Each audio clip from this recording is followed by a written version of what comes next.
퇴근길 시사 프로그램의 완결판. 최영일의 YTN 뉴스 정면 승부.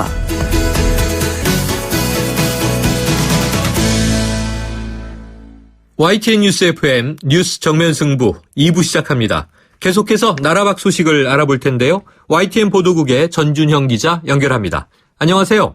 네, 안녕하십니까. 네, 미국 대선이요. 이제 꼭 일주일 앞으로 다가왔는데 네. 이 힐러리의 이메일 스캔들이 다시 불거졌고요. 이 트럼프와 또다시 초접전 양상이라고요. 네, 이게 트럼프의 음담 패설 그리고 성추행 파문이 터질 때만 해도 승부는 사실상 끝났다 이런 관측이 많았는데요. 네. 최근에 이게 미 연방수사국 FBI가 힐러리 이메일에 대한 재수사에 착수하면서 대선 판세가 다시 요동치고 있습니다. 미국 매체들의 최근 여론조사 결과들을 보면 서로 엇갈린 결과들을 내놓고 있는데요. 이 지난달에는 7%포인트 넘게 차이가 벌어졌던 힐러리와 트럼프의 지지율 격차가 최근에는 1%포인트 차까지 줄었다 이런 결과도 있고요. 네. 반면에 이메일 스캔들이 다시 터지긴 했지만 지지율에는 별다른 변화가 없다 이런 결과들도 있어서 지금 상황으로서는 정확한 판세를 가늠하기는 힘든 상황입니다. 다만 이 선거인단 확보 경쟁 차원에서 보면 아직 힐러리가 좀 우세를 유지하고 있다 이렇게 분석이 되고 있는데요. 미국 정치 매체 리얼 클리어 폴리틱스 집계를 보면 지금까지 힐러리는 대의원 과반수인 매직 넘버에 7명 부족한 263명을 확보했다 이렇게 분석을 하고 있고요. 트럼프가 확보한 선거인단은 이보다 훨씬 적은 164명에 그쳤다 이렇게 집계가 되고 있습니다. 결국 힐러리가 지금 치열한 접전을 벌이고 있는 경합주 가운데 한 곳 정도만 추가로 확보를 하면 승리할 수 있다 이런 계산이 나오는 건데요. 여기다가 이제 벌써 미국 전역에서는 2,100만 명 정도가 조기 투표에 참여를 했기 때문에 이 점도 힐러리에게는 다소 유리하다 이렇게 점쳐지고 있는 상황입니다. 결국 이제 남은 일주일 동안 힐러리와 트럼프는 지지율이 엎치락뒤치락하고 있는 경합주 표심을 잡는데 모든 역량을 집중할 것으로 보이는데요. 결국 이 10% 안팎에 달하는 이 부동층의 표심이 마지막 승부를 가릴 것으로 분석됩니다. 네, 이 힐러리가 대선 막판에 닥친 악재 때문에 이 수렁에 빠져드는 그런 모양새인데요. 그런데 힐러리가 오바마 대통령의 부인이죠. 이 미셸 여사에게 원하면 내각에 기용하겠다 이렇게 구애를 했다고요? 네, 이게 사실 다 이유가 있는 구애 작전입니다. 네. 현재 미국 정치권에서 가장 인기 있는 한 사람 꼽으라고 하면 누구를 꼽으시겠습니까? 글쎄요. 힐러리, 트럼프 지금 다 비호감도가 높잖아요. 현역 네. 오바마 대통령 아닙니까? 네, 물론 오바마 대통령도 지금 임기 말까지 50%를 훌쩍 넘는 지지를 유지하고 있어서 대표적인 인기남이긴 한데 네. 오바마 대통령도 부인 미셸 여사에게만은 미치지 못하는 수준입니다. 그래요? 이 미셸 여사는 이 대선 과정에서 높은 호감도 그리고 호소력 짙은 연설 덕분에 민주당 최강의 무기로 떠올랐습니다. 이 카리스마 있는 연설도 강점인데 그보다는 항상 인간미를 잃지 않는 진솔한 모습 덕분에 대중들로부터 폭발적인 인기를 얻고 있습니다. 때문에 이제 힐러리도 대선 막바지가 다 돼서 미셸 여사와 합동 유세에 나서기 시작했고요. 한 발 더 나가서 대선 승리 후에는 내각에 기용할 의향이 있다 이런 뜻까지 밝히게 된 겁니다. 하지만 실제로 힐러리가 대선에서 승리를 하더라도 미셸 여사가 공직에 나설 가능성은 낮은 편입니다. 네. 오바마 대통령은 부인 미셸이 정치권을 좋아하지도 않고 정치권에 나설 의향도 없다 이렇게 말해왔다면서 앞으로도 입각하거나 출마하는 일은 없을 것이다 이렇게 선을 그었습니다. 네, 이게 참 묘하네요. 힐러리가 영부인일 때 그런 인기를 누렸던 기억이 어렴풋이 나는데 격세지감이 됐군요. 다른 소식 알아보죠. 이 마약과의 전쟁이 벌어지고 있는 필리핀에서요. 이 우리나라 사람 3명이 마약 밀매 혐의로 체포됐다고요? 네, 오늘 필리핀 현지 언론에 보도된 내용입니다. 필리핀 경찰이 어젯밤에 이 수도권인 메트로 마닐라 마카티시의 콘도 건물에서 한국인 3명과 필리핀인 3명 등 모두 6명을 체포했다고 하는데요. 경찰은 이들로부터 마약 250g 그리고 권총 등을 압수했다고 합니다. 이 붙잡힌 한국인 용의자들은 캄보디아에서 필리핀으로 들어온 마약을 서류 봉투에 숨긴 뒤에 택배 회사를 이용해서 한국으로 반입한 혐의를 받고 있습니다. 매달 한국으로 100g 이상의 마약을 미술출했다고 하고요. 마약 거래를 할 때마다 최소 60만 페소, 우리 돈으로는 1,400만 원 정도를 벌었다고 합니다. 주 필리핀 한국 대사관에 문의를 해봤는데 오늘까지 필리핀에서는 연휴 기간이라서 아직 현지 경찰에서부터 공식적인 통보는 받지 못했다고 하고요. 다만 이 한국인 용의자 가운데 한 명이 자신은 한국 정보기관 소속이다 이렇게 주장을 한 것으로 보도가 되고 있는데 이 부분은 신빙성이 떨어지는 것으로 보인다면서 현재 용의자 신분 그리고 사건 경위를 파악하고 있다고 하겠습니다. 네, 이제 필리핀에서 마약 때문에 막 사람이 죽어나가는 상황을 보고 있는데요. 네. 걱정입니다. 자, 요즘 어린이나 청소년들이 이 스마트폰에 너무 빠져서 고민인 부모님들이 많습니다. 이 스마트폰이나 태블릿 PC를 사용하지 않고 침실에 놓아두기만 해도 아동이나 청소년의 수면에 큰 지장을 초래한다. 이런 조사 결과가 나왔군요. 네, 부모님들은 뭐 관심이 좀 많이 가지실 법한 기사인 것 같은데, 이 스마트폰에서 무슨 전자기파가 나오거나 그런 건 아니고요. 이 아이들은 이 스마트폰으로 친구들끼리 메시지를 주고받는데 워낙 관심이 크기 때문에 사용하지 않고 곁에 두기만 해도 관심을 끌게 된다는 겁니다. 네. 때문에 침실에 스마트폰이 있으면 이 아이들은 불을 끄고 잠자리에 들고 나서도 뭐 친구들로부터 메시지가 오지 않을까 이렇게 기대하게 되기 때문에 계속해서 잠이 들지 않고 깨어 있도록 만든다는 겁니다. 아하. 실제 연구 결과를 보면 이 아동이나 청소년들이 잠자리에 들기 전 이 미디어 기기를 옆에 놓아두는 것만으로도 이 수면이 부족할 가능성은 79%, 또 수면의 질이 떨어질 가능성은 46%나 증가했고요. 다음날 낮에 졸릴 위험성도 126%나 높아지는 것으로 나타났습니다. 또 이 잠자리에 들기 전 90분 이내에 전자기기를 사용하면 이런 현상이 더 심해진다고 합니다. 불충분한 수면을 취할 가능성이 2배, 낮에 졸릴 가능성은 3배나 증가하는 것으로 나타났습니다. 이번 연구를 이끌었던 벤 카터 박사 얘기를 들어보면 아동들의 경우는 이 소셜미디어에 접근이 가능할 때에는 항상 정신이 깨어있는 셈이다 이렇게 지적을 했고요. 청소년뿐 아니라 성인들도 잠자리에 들기 90분 전에는 가급적 스마트폰 사용을 중단하는 게 좋다고 권고했습니다. 아, 이게 쉽지 않으니까 말이죠. 오늘 소식 고맙습니다. 네, 고맙습니다. 지금까지 YTN 국제부의 전준형 기자였습니다.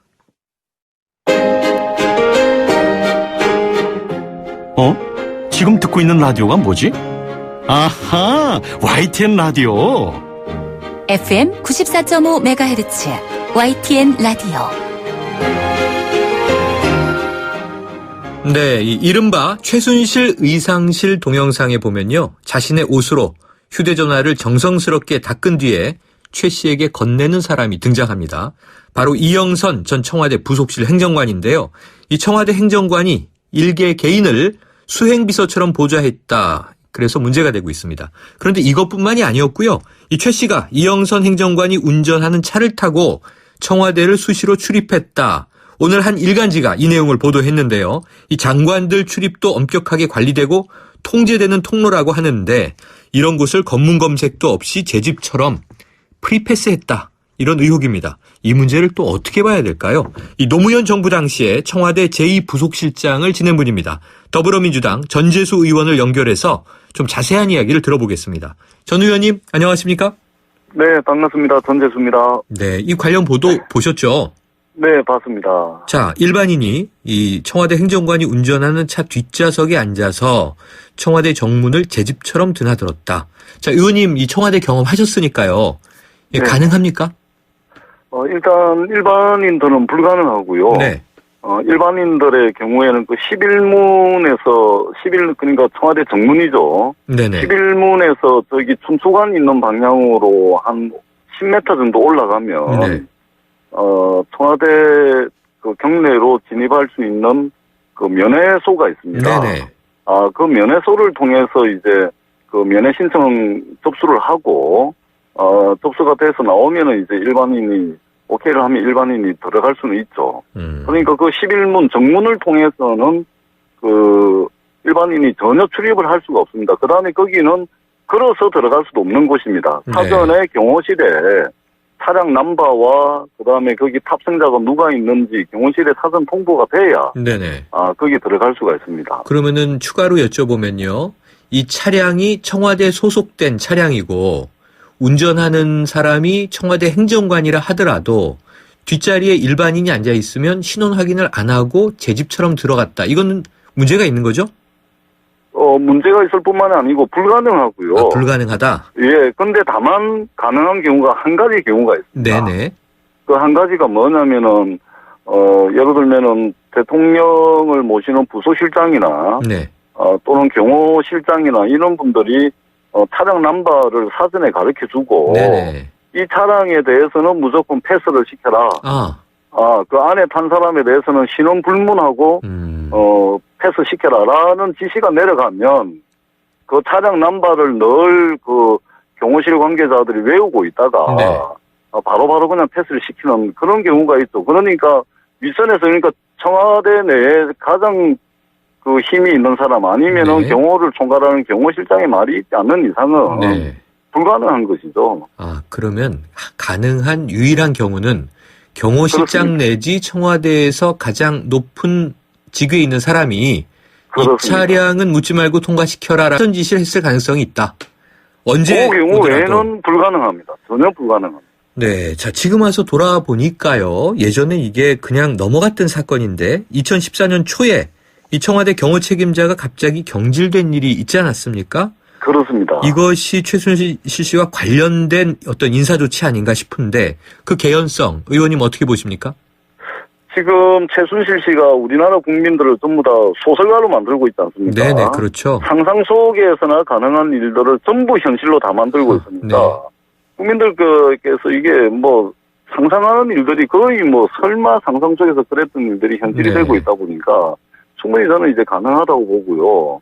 그리고 실제 이제 그 인수인계가 차량 넘버에 대해서 인수인계가 잘 안 됐다거나 네. 또는 숙지를 잘 못해가지고 그 안에 탄 사람 누구냐 이거 창문 열어봐라 이런 일들이 있을 수가 있죠. 그래서 그것에 대해서 이제 기분 나쁘다 또는 뭐 심기를 건드렸다 왜 사진을 알지 못했나 이래가지고 충분히 문제 제기해가지고 그 경호 담당을 이제 교체를 할 수가 있는 것이죠. 그리고 네. 그분이 원래 자기가 이제 경찰 근무를 하면서 자기 전공이 아닌 쪽으로 이제 그 이후에 이제 좌천성 인사가 네, 이루어지는 네. 거 아닙니까? 이것도 이례적인 거거든요.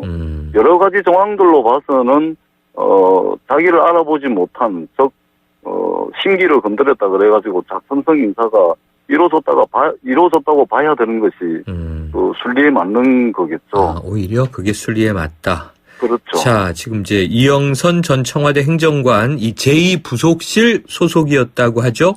또 네. 앞서서 이 의상실 동영상에서 최 씨 비서처럼 이제 행동했던 그 인물인데 이 최순실 씨가요 청와대를 드나들 때 운전기사 노릇까지 했다는 거 아닙니까? 그렇습니다. 자, 여기서 궁금한 게요. 지금 의원님께서 청와대에 계실 때 제2부속실장이셨죠? 네네. 청와대 제2부속실 뭘 하는 곳입니까?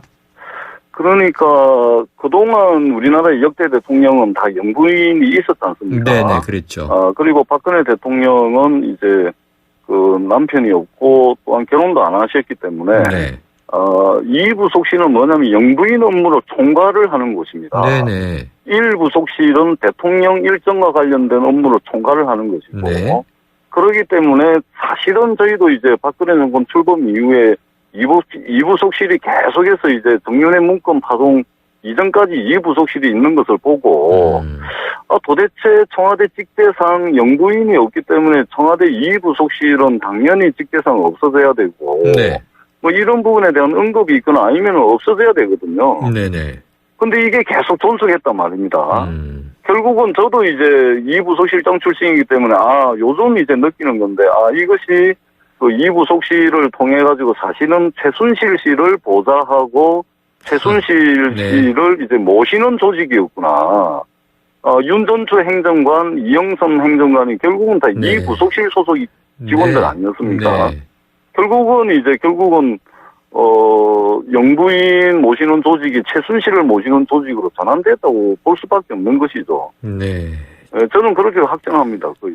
확증한다. 이렇게 말씀하셨는데요. 예. 의원님, 그럼 이 부속실에 행정관이 보통 한 몇 명 정도 있습니까? 그게 이제 정부에 따라서 조금 네, 틀릴 수는 네. 있는데, 제가 이제 참여정부 청와대 2부속실장을 할 때는, 이 부속실에 늘 상근을 하면서 배치되어 있는 인력은 한 6, 7분 정도 되고. 적지 않군요. 네네. 예, 그 다음에 늘 상근하는 사람만 그렇고, 거기에 소속돼 있는 이제 경호 인력이라든지, 그 다음에 운전하는 사람들이라든지, 이런 사람들까지 포함하면 한 10명 내외로 봐야 되겠습니다. 그러면 지금 영상을 통해서 확인된 게 윤전추 행정관, 3급 행정관으로 알려졌죠? 또 이영선 전 행정관, 그 외에도 적지 않은 사람들이. 그러니까 지금 의원실에 봐야죠. 계시니까요. 국회의원 의원실 하나 규모 정도는 되는군요. 그 정도 된다고 봐야죠. 네. 그런데요. 자, 그럼 이렇다면 아까 확증한다고 말씀하셨는데 이렇게 증언도 나왔지만 제 집 드나들듯 했고 제2부속실이 만약에 최순실을 보좌했다고 한다면 자, 이원종 전 비서실장 국감에서 본 일도 들은 일도 없다. 내가 아는 한에 없다 그랬죠. 안종범 전 수석 며칠 전에 물러났습니다만 최순실 씨 자체도 모른다 이렇게 얘기를 했죠. 그럼 네. 결국 거짓말이라고 보십니까? 지금 그 대통령 비서실장 그다음에 정책조정수석뿐만 아니고 네. 이번 최순실 씨와 관련된 국회에서의 여러 가지 문제제기, 합리적 문제제기 의심에 대해서 네. 전부 다 처음부터 일관되게 전부 다 위정을 하고 거짓말을 했습니다. 네. 비단 이 두 분뿐만이 아니고 네. 이 정부의 장차관은 물론이고 산하기관장 그다음에 모금을 주도했다는 이성철 정경련 부회장까지 네. 문체부의 김종 차관 컨텐츠 진흥원장 할 것 없이 비단 이 두 분뿐만이 아닙니다. 이 부분은 차후에 국회에서 국정감사 및 정언에 관한 법률에 의해 가지고 위정죄로 고발을 해야 될 것이고요. 비단 이 두 분이 위정을 했다고 해서 크게 놀랄 일도 아닙니다. 지금. 네. 자, 지금 굉장히 많은 그러면은 정부, 청와대 인사들이 조직적으로 최순실 씨를 투명인간으로 만들었다, 은폐했다 이런 말씀이시잖아요. 그렇습니다. 자, 그러지 그런데요. 않고서는 네. 이렇게 오랫동안 국정을 농단을 했는데 이제서야 네. 밝혀지는 것도 굉장히 놀라운 일이죠, 사실. 네. 자, 의원님 지금 이제 국회에 계시지만 청와대에 계셨던 경험으로 또 여쭤보면요. 오늘 네. 지금 이 이야기하고 있는 이 보도가 나오자 청와대가 검찰 수사를 지켜보겠다, 협조할 부분이 있으면 협조하겠다 이런 얘기를 했어요. 네네. 사실은 청와대가 이걸 부인을 하든 인정을 하든 이 감시 카메라 CCTV가 청와대 안에 설치되어 있지 않습니까? 그럼 검찰이 검찰 예. 압수수색을 막았었잖아요. 청와대가 네네. 오히려 그런 일이 있다 없다라고 하는 것을 증거를 제시해야 될 입장은 아닌가요? 그래서 반드시 그렇게 증거를 제시를 해주면 좋은데 네. 청와대에서 이제 검찰 수사에 적극 협조하겠다라는 이런 반응을 보이는 거 보니까 네. CC 카메라에 녹화된 거라든지 그다음에 출입 기록이라든지 이런 것은 경호실에서 다 관리를 하거든요. 근데 이 부분 또한 이미 다 기록이 다 삭제됐거나 네. 그랬을 가능성이 많고 그다음에 대통령께서 머무르시는 사저에서 경호실로 전화가 가가지고 네. 이 차량에 대해서는 무조건 묻지도 따지지도 말고 패스시켜라 네. 라고 하는 경우에는 그 차량에 대한 출입 기록을 사실상 기록을 안 합니다. 네. 기록 자체를 그렇기 안 때문에 한다. 차량 출입 기록을 제출을 하라 그러면은 아마 깨끗하게 없는 걸로 이렇게 할 겁니다. 그다음에 CCTV 또한 마찬가지입니다. 이것도 경호실에서 다 관리를 하는 것이고 그다음에 몇 년이 지난 거 아닙니까? 네네. 그래서 이 부분도 사실은 거의 증거가 다 인멸됐다고 보는 것이 네. 이치겠죠. 증거는 인멸됐을 가능성이 높다. 그렇습니다. 자, 그러면은요. 지금 청와대 정부 인사 말씀 주셨는데 지금 또 이 새누리당 내의 지도부 주요 중진 의원들이 이 대부분 최순실 씨를 만난 적도 없다, 몰랐다 이렇게 이야기하고 있어요. 이 정황은 의원님은 어떻게 추정하세요? 제가 굳이 말씀드리지 않더라도 네. 이미 박근혜 대통령을 제일 가까이서 모셨던 여러 사람들이 이미 정언을 하고 있는 거 아닙니까? 네네. 당신들은 김어걸이었냐, 장님이었냐, 다 알고 있는 걸 당신들은 몰랐으면 그건 바보다. 이렇게 이야기하고 있기 때문에 제가 굳이 더 이상 말씀드리지 네. 않아도 국민들께서 다 아실 거라고 판단을 하고 다만 정치를 그런 식으로 하면 안 됩니다. 누구 덕을 빌어가지고 정치를 하고 자기 이름 가지고 정치를 하고 자기를 지지해준 사람들을 대변해서 말을 하고 그렇게 정치를 하고 의정활동을 하고 해야지 이제 와가지고 네. 말도 못 꺼내는 지경이 되니까 몰랐다.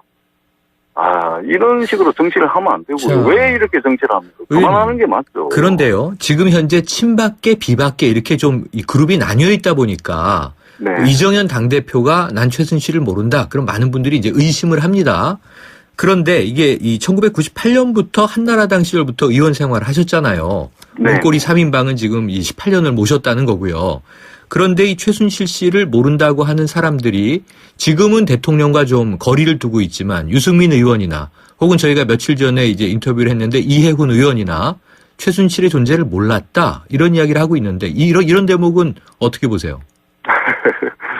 야당 의원들이 저희들도 이런저런 여러 가지 이야기들을 알고 있었고요. 네. 물론 이제 새누리당 의원들만큼은 아니겠지만. 야당도 네. 알고는 있었다. 야당 의원들도 기자들 만나면은 이런저런 뭐 정윤회가 이렇다더라, 뭐 거기에 뭐 최순실은 이렇다더라, 이런 이야기는 흘러 댕기는 거죠. 어허. 예, 여의도에 있다 보면 여러 가지 풍문들이 들리는 것이고, 그렇기 때문에 뭐 새누리당만큼이야 되겠습니까만은 저희들도 네. 이제 뭐 그런 이야기들은 간혹 들어왔었고, 네. 그랬는데 어떻게 새누리당의 비박이든 친박이든 간에 네. 보지도 못했다, 들어보지도 못했다, 일면식도 없다, 아예 처음 듣는 이야기다, 이렇게 네. 말씀을 하시는 것은 일치에 맞지가 않는 거죠. 의원님 뭐 궁금한 게 지금 너무나 많은데요. 청와대나 이 국회 관련해서. 그런데 한 가지만 여쭤볼게요. 네네. 자, 이게 최근에 지금 검찰은 뭔가 수사가 좀 더딘 것 같다라는 게 국민들의 시각입니다. 그런데 주로 언론사들이 이제 열심히 이걸 파서 하나하나 이제 의혹 보도들을 한 게 지금 여기까지 온 건데요. 과거 같으면 이 야당 의원들이 주로 정보력이 좋지 않았습니까? 네네. 근데 최근에는 이 어떻게 언론사 기자들보다 정보력이 떨어지는 거 아니야? 이런 비난도 있어요. 혹시 지금 이 야당에서 최순실 관련 정보나 증인 좀 확보하고 있거나 찾고 계신 게 있습니까? 일단 이전 같았으면 이제 야당의 중앙당으로도 제보가 많이 들어오고, 네. 그다음에 정치인 개개인에게도 이제 제보가 많이 들어왔던 건 사실입니다. 네. 근데 저희들이 이제 교문위만 예로 들더라도 이번 국정감사 같은 경우는 이제 재선 3선 그 이상 다선 의원실로 여러 가지 이제 제보가 들어온 것도 사실이고요. 네. 근데 이제 그 파괴력에 비춰보면 이전만 하지는 못한 것 같아요. 그러니까 제보를 주시는데 이게 다 부분 네. 이 쪼가리 난 제보들이 많아서 네. 그 퍼즐 맞춤이라고 저희들도 이제 뭐 이런 의혹도 던져보고 저렇게도 질의를 네. 해보고 했는데 이전만 하지는 못한 것 같아요. 이게 전반적으로 이제 우리 사회가 알겠습니다. 투명화되고 또 정치권도 투명화된 그런 결과가 아닌가 싶습니다. 네. 의원님 오늘 말씀 여기까지 듣겠습니다. 고맙습니다. 네, 고맙습니다. 지금까지 더불어민주당의 전재수 의원이었습니다. 지금 듣고 계신 20초짜리 광고만으로는 프리미엄 지식산업센터 워니캐슬의 수많은 베네핏을 다 전할 수 없습니다.